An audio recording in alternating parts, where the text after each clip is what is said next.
Привет, YouTube! В этом видео я расскажу о ноутбуке HP Victus 15 2022 года. Для меня этот ноут новый, так как купил я его недавно, и сегодня я расскажу вам о своих впечатлениях за неделю использования.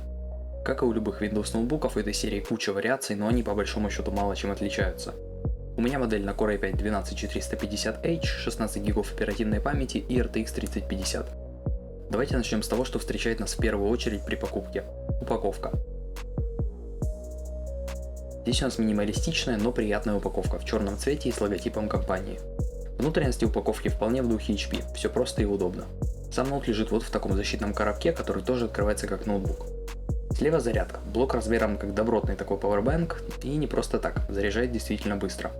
Экран ноутбука прикрыт добротной тряпочкой, снимаем и переходим к тому, из-за чего я выбрал этот ноутбук, к дизайну. Мой экземпляр в синем цвете, есть также на выбор серый и белый, но, как по мне, лучший цвет для этой модели синий, или же Performance Blue, как его назвали HP. Дизайн этой модели самый минималистичный, что я видел среди игровых ноутов. Нет никаких извращений, ничего лишнего. Он достаточно тонкий в сравнении с конкурентами, хотя по весу не уступает.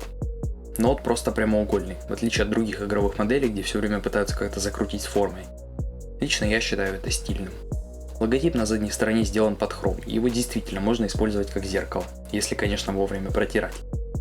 Трекпад просто шикарен, ранее я таких не видел в Windows ноутбуках. Материал божественный, водить по нему пальцем само по себе кайф.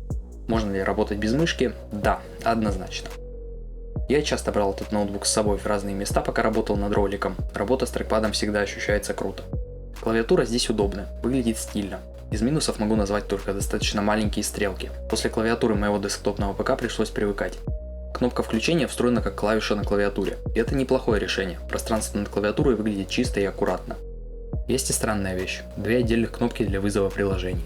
Omen Gaming Hub, фирменный софт от HP, что я еще могу понять, и калькулятор. Вот тут я вообще не понимаю зачем, но оно есть, да. У меня ноут без кириллицы на клавишах, так как покупал я его не в СНГ. Вообще я привык к этому достаточно быстро, буквально пару дней. Лишь иногда проскакивают опечатки, но это не критично. Подсветка здесь только одного цвета, и кто-то может посчитать это минусом, дескать вон у MSI или Asus есть RGB. Но я вам скажу, подсветка нужна для того, чтобы видеть клавиши, а не для понтов. Цвет подсветки синеватый белый, что идеально сочетается с синим цветом ноутбука. Все видно просто замечательно, никаких проблем замечено не было. В общем, клавиши приятные, звук клавиатуры классический ноутбучный, все отлично. Включаем ноут и переходим к следующей части – экран.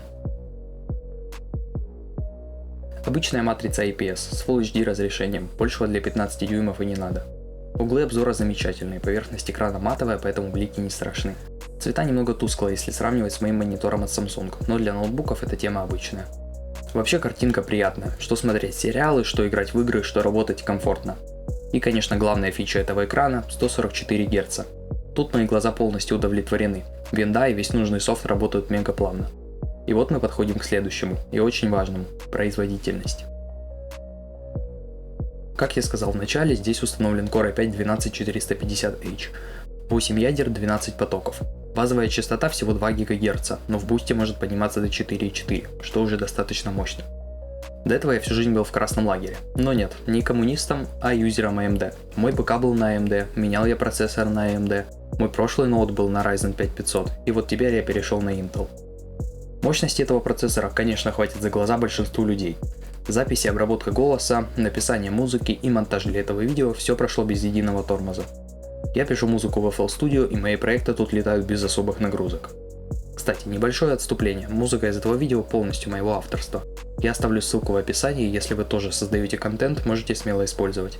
Но вернемся к теме. Даже 11-я винда, что не есть самая быстрая система на свете, здесь работает шустро, и в сочетании со 144 Гц экраном выглядит потрясающе.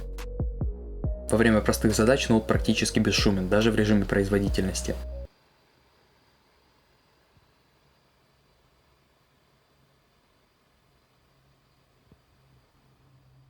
А если через ту самую софтину от HP поставить тихий режим, кулеры могут заткнуться совсем.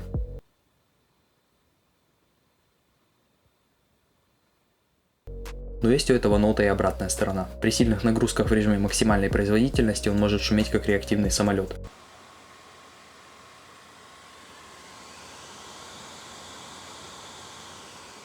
И через мои проводные поцы это слышно. Но с нормальными ушами эта проблема уходит. Допустим, в игровых JBL-ках шума не слышно. Теперь пришло время поговорить про основное предназначение игрового ноутбука – игры. Первое, что я решил пройти на этом ноуте – Metro. Last Light Redux на очень высоких со сглаживанием на 2, а больше на таком экране и не нужно, идет в районе 50 кадров. В сложных сценах и в том числе на поверхности может проседать до 40, в более легких же подниматься до 60. Если такой FPS не устраивает, можно снизить до просто высоких и получить стабильно больше 60 кадров. Metro Исход – более современная игра, и тут, конечно, все не так радужно, но и неплохо. Тут 3050 по-настоящему оправдывает свое название. На средних настройках графики со средней трассировкой мы получаем от 30 до 50 кадров в зависимости от сцен. График фреймтайма сходит с ума, но играть вполне можно. Если же выкрутить настройки на низкие, трассировка почему-то не выключается, то мы получаем в основном в районе 40-45 FPS. Лишь изредка проседает до 30, а иногда поднимается до 50. Играть вполне можно. BeamNG Drive. Заспавнил 4 новых автомобиля. С записью через прогу от Nvidia FPS просто катастрофа. Но если выключить запись, получаем играбельные 35 кадров. Все это при высоких настройках графики. Если же оставить одну машину, FPS становится идеальным. 60 кадров с записью, и выключив запись, получаем дополнительные 5-10 кадров. А теперь мы переходим к самому интересному. И первое в этом списке – Cyberpunk.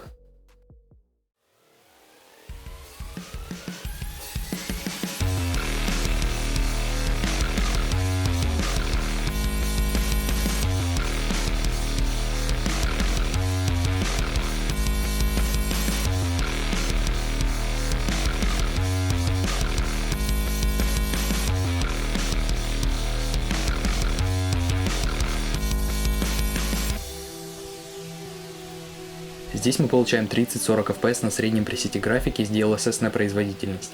Конечно, без рейтрейсинга, но а чего вы ожидали? В помещениях FPS поднимается еще больше и может доходить до 60, что делает отстрел дебилов еще легче. Правда, сам Cyberpunk почти не поменялся с момента релиза. Все те же фрезы, те же машины из воздуха, тупые NPC, телепортация ботов, все на месте. Пройти игру я решился в первый раз и могу сказать, что на этом ноуте при желании это можно сделать без боли в глазах. Едем дальше. Far Cry 6. Средние настройки. Можете смело забить на вот этот перегруз видеопамяти и на эти статоры на графике. Когда выключаю запись, пропадают как милые. 50-60 кадров. Иногда может проседать чуть ниже 50. В основном в местах с кучей растительности. Вполне играбельно. Crysis Remastered. Высокие настройки с включенной вот этой херней. Здесь 40-50 кадров. Пока не начнется наша любимая растительность. Но в целом играть при желании можно. Ну и напоследок самая требовательная игра всех времен. Minecraft. У меня стоят вот эти шейдеры, ссылку оставлю в описании. С вот такими настройками графики и вот такими настройками шейдеров получаем 60-100 кадров. Иногда небольшие статоры, но с отключением записи пропадают. По играм на этом, думаю, все. Осталось поговорить лишь про парочку вещей, и первая из них это звук. Динамики здесь от компании Bang & Olufsen. Звучат not bad, на уровне динамиков какого-нибудь айфона. Что самое приятное, есть добротное стерео. То есть, чтобы ориентироваться в игровом мире, не обязательно одевать наушники.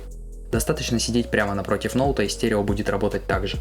Правда, вот звук кулеров в требовательных играх без наушников вы будете слышать во всей красе. Это надо учитывать. Естественно, ничего идеального не бывает, и этот ноутбук не исключение. Вот основные минусы, которые были мною замечены за чуть меньше 2 недель использования. Первое. Маркость. Soft Touch пластик, из которого выполнен корпус, собирает на себе все отпечатки пальцев и не только. Перед каждым дублем съемки приходится его тщательно протирать. И даже клавиатура собирает не меньше отпечатков, особенно заметно на пробеле. Второе. Разъемы. Тут все сделано абсолютно не так, как надо, а просто наоборот. Порт зарядки очень слабый, и зарядку достаточно просто случайно выдернуть. Это может быть и плюсом, ноут не упадет, если задеть провод, но лично меня бесит. А вот все остальные разъемы это кошмар. USB-A, USB-C, мини-джек для наушников. Все эти разъемы просто невероятно тугие, и вставить туда что-либо очень трудно, как и достать потом. Примерно вот так выглядит доставание наушников из ноута. Третье. Конечно, то, что ноут косплеит реактивный самолет при режиме производительности. Конечно, все игровые ноуты шумят, но этот отличился особенно, такого я еще не слышал. Проблема не особо существенная, решается хорошими наушниками, по типу моих JBL из видоса 2-летней давности. Ну и четвертый. Совсем мелочь, но не сказать об этом не могу. Вебка. Она неплоха по качеству, но вы просто гляньте на ее расположение. У меня нет слов, это просто дизайнерский пиздец. Данный факт ни на что не влияет, поэтому не так страшно. Пока что это были все замеченные мною минусы. Если что, конечно, буду держать в курсе всех новостей, связанных с ноутом в сообществе на ютубе и в инсте, так что подписывайтесь. А что собственно по цене? В РФ вот так, в Украине вот так. В Беларуси не нашел, сорян. Стоит ли он своей цены? Ну ясен хер, я вам только что скрины показал. Достоин ли он ее? Вот это более сложный вопрос. Мне он достался на 20 тысяч дешевле своей цены. И вот таких денег он реально стоит. С другой стороны, даже за full прайс конкурентов с такой же мощностью найти будет трудно. В общем, если вам необходим компактный ноут, которого с запасом хватит на все современные задачи как работу, так и игры, этот вариант однозначно подходит как нельзя лучше. На этом ролик подходит к концу. Скоро увидимся. Пока.